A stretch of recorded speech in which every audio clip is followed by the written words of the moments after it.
Bismillahirrahmanirrahim. Assalamualaikum warahmatullahi wabarakatuh. Perkenalkan, nama saya Umul Fadila. Saat ini saya adalah mahasiswa dari Universitas Teknologi Digital Bandung, tepatnya semester 6 dari program studi manajemen. Pada malam ini saya akan membawakan kepada teman-teman semuanya atau mempresentasikan tentang jawaban dari UAS mata kuliah perilaku organisasi yang bertemakan tentang perilaku organisasi, khususnya di bidang kesehatan atau di rumah sakit. Baik, pertama-tama saya akan membahas tentang perilaku organisasi.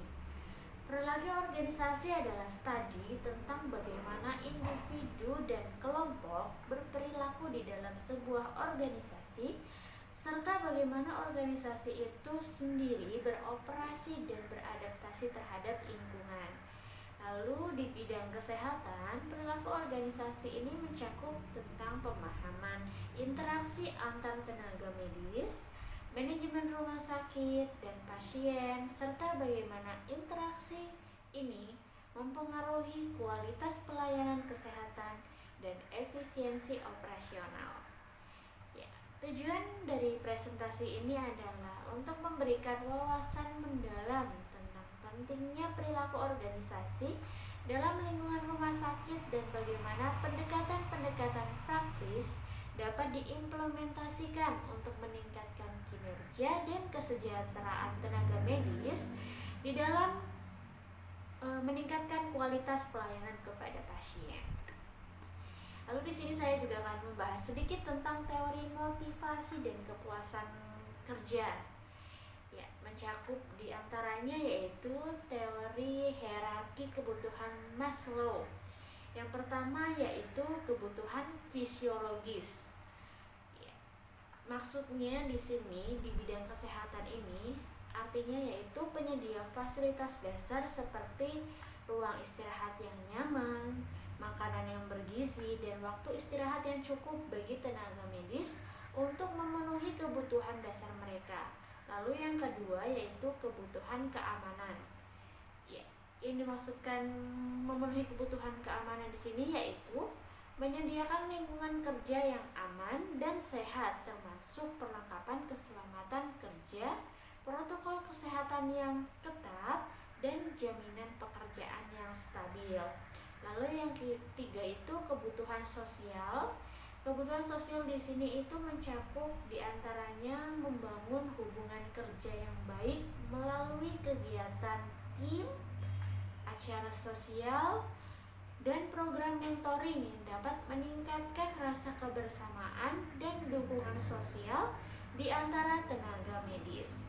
Lalu selanjutnya yang keempat yaitu kebutuhan penghargaan, yaitu kebutuhan di mana kebutuhan tentang mengakui dan menghargai prestasi tenaga medis melalui penghargaan, promosi, dan insentif yang adil, memberikan umpan balik positif dan apresiasi untuk pekerjaan yang dilakukan dengan baik.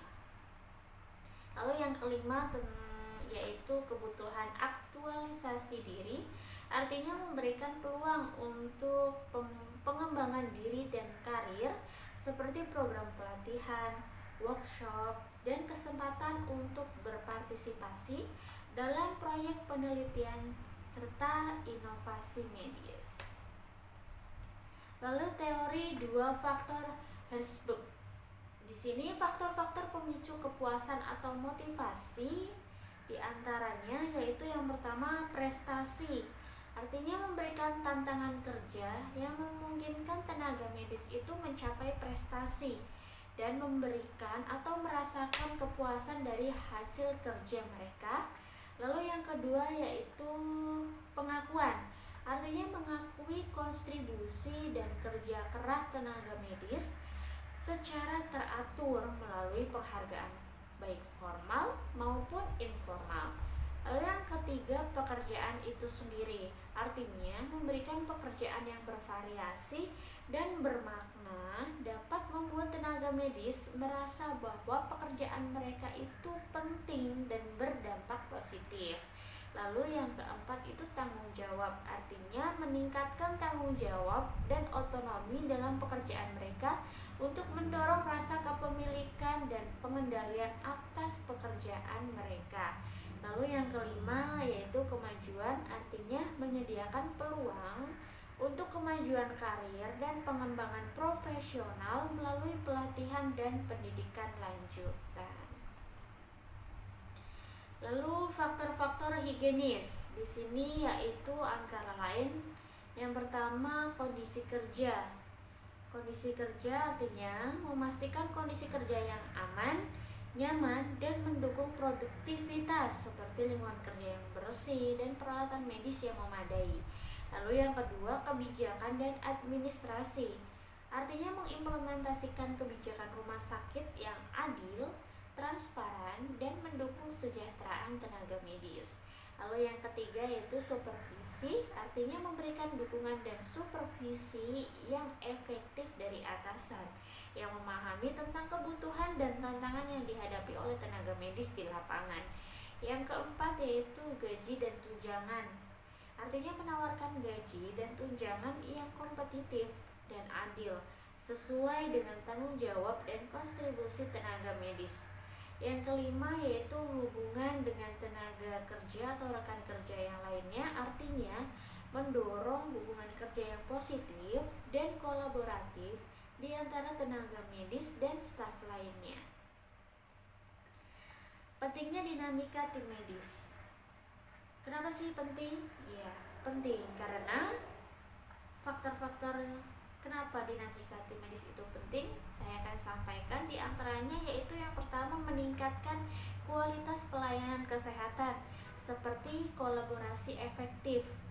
Ya, di dalam sebuah tim tenaga medis juga membutuhkan beberapa kolaborasi tim yang bisa memecahkan sebuah masalah. Misalnya di situ dibutuhkan user yang mengetahui tentang masalah, lalu kepala timnya atau kepala ruangannya sebagai untuk pemberi nasihatnya, lalu penanggung jawab masalahnya, misalnya itu seperti wakil direktur medisnya supaya dia memantau dan memberikan saran yang paling baik untuk diterapkan di dalam masalah yang mereka hadapi.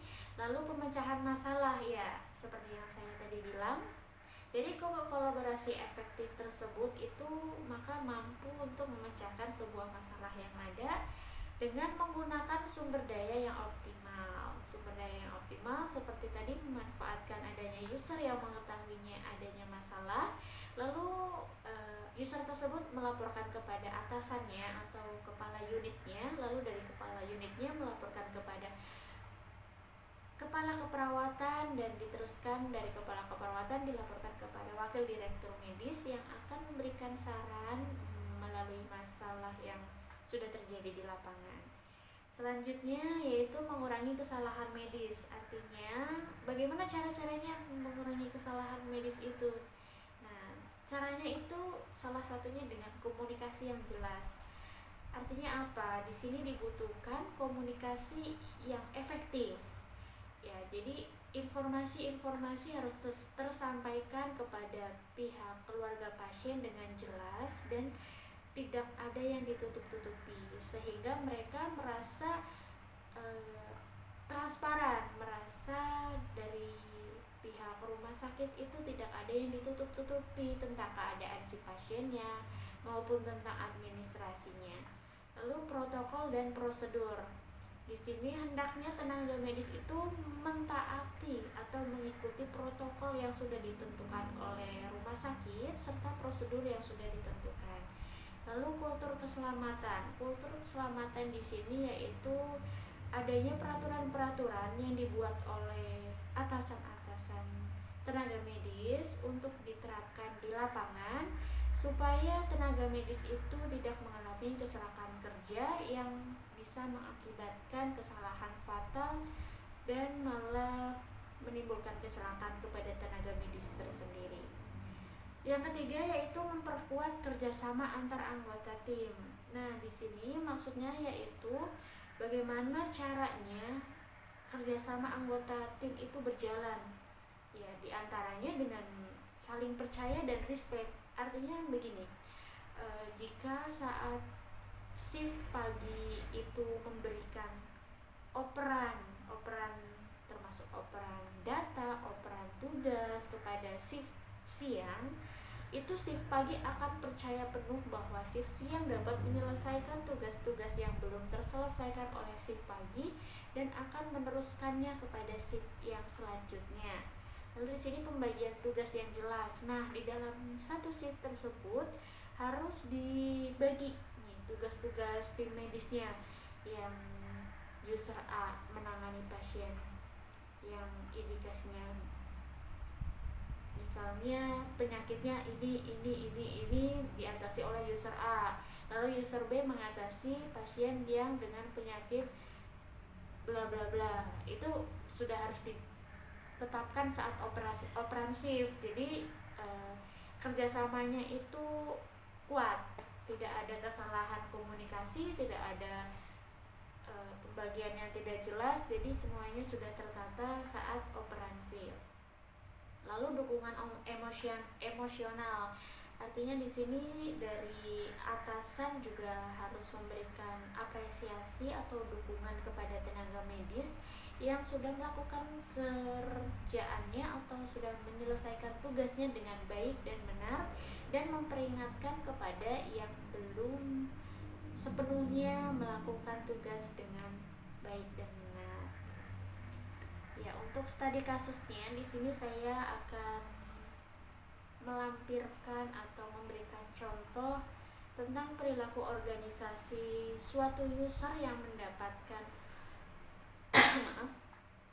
yang mendapatkan komplain dari salah satu pasien. Di sini hanya ilustrasi saja bagaimana manajemen komplain itu berlangsung, yaitu misalnya salah satu masalah yang dihadapinya antara lain adalah pasien yang komplain karena tidak terinfonya dari user bahwa administrasinya itu tidak transparan. Jadi pasien itu merasa tidak terinfo bahwa pembayarannya itu melebihi dari budget yang dia sediakan, sehingga dia komplain saat melakukan pembayaran dan merasa tidak terinformasikan saat awal. Maka pasien berhak untuk melakukan komplain tersebut, sehingga di sini ada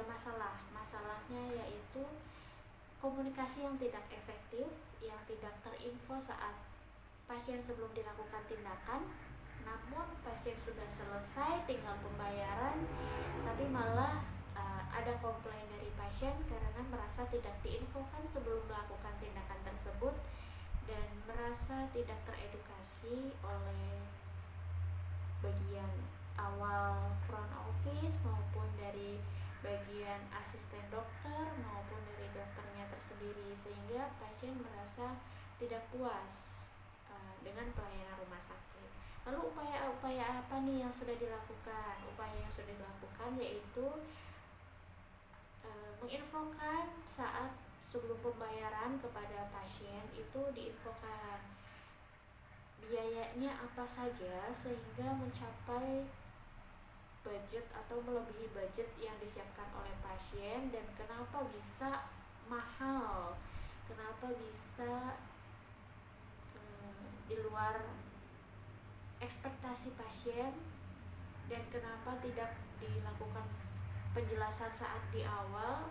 Itu harus diberikan alasan kepada pasiennya agar pasiennya merasa ini dipedulikan oleh user. Untuk rencana tindak lanjutnya itu seharusnya nanti akan diedukasi dulu pasien yang akan melakukan tindakan, terutama pasien-pasien yang menggunakan pembayaran pribadi, karena belum tentu pasien yang menggunakan pembayaran pribadi itu menyiapkan uang dengan jumlah yang besar. Nah, jadi harus diinfokan terlebih dahulu berapa biaya-biayanya sebelum mereka melakukan tindakan. Jadi sudah ada persetujuan di awal bahwa pasien ingin melakukan tindakan dan setuju dengan biaya yang sudah diberikan informasi saat di awal, sehingga tidak ada komplain saat melakukan pembayaran di akhir. Ya, untuk studi kasusnya seperti itu dari saya. Maka kesimpulan dari presentasi dari tema perilaku organisasi di sini yaitu memahami perilaku organisasi di bidang kesehatan itu memberikan manajemen rumah sakit alat yang diperlukan untuk mengelola tenaga medis dengan lebih baik, menciptakan lingkungan kerja yang positif, dan pada akhirnya meningkatkan kualitas pelayanan kesehatan. Implementasi strategi yang berbasis pada pemahaman ini dapat membawa perubahan signifikan dalam efektivitas operasional dan kepuasan baik di kalangan tenaga medis maupun pasien. Demikian presentasi yang bisa saya berikan kepada teman-teman semuanya yang merupakan jawaban dari UAS perilaku organisasi. Kurang lebihnya mohon maaf. Wabillahi taufiq wal hidayah. Wassalamualaikum warahmatullahi wabarakatuh.